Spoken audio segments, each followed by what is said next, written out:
I had a conversation with a person I look up to Monday evening, very successful in his own right, and we were talking about entrepreneurship, and he and I, come to find out, shared very similar thought processes when it comes to business and growing and seeing new ideas and chasing them down and wanting to try new things. And I joked with him, and I've said this numerous times, I said that being an entrepreneur, at least for me, is a sickness. And I'd say that a little bit of tongue-in-cheek.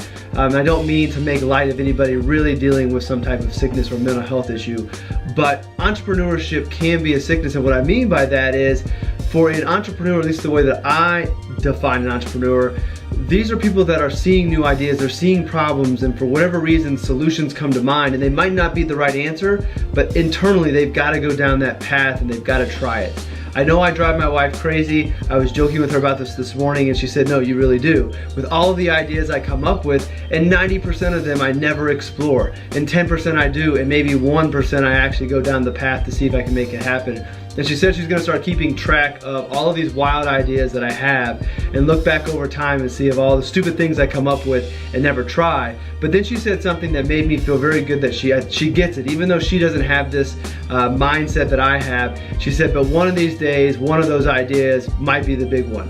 And so she understands why I chase these ideas, why I explore them, why I spend time researching them.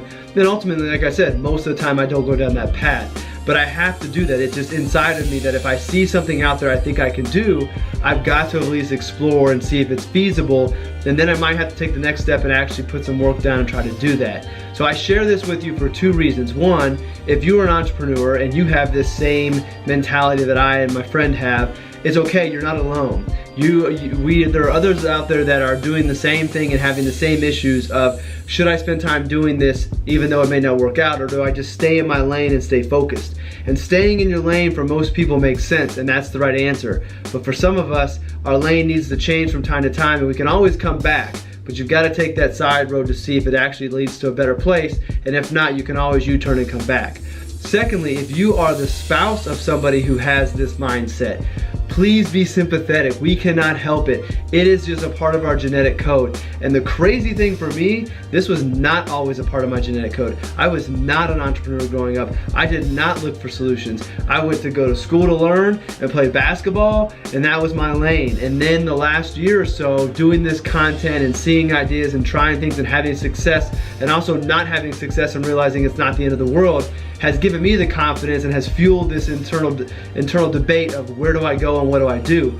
Ultimately, it all comes back to the bigger picture, but what are other business models I can offer? Who are other people that I can help, and bring that into what I'm doing. So if you are an entrepreneur and you have this battle of should I try something, it's okay.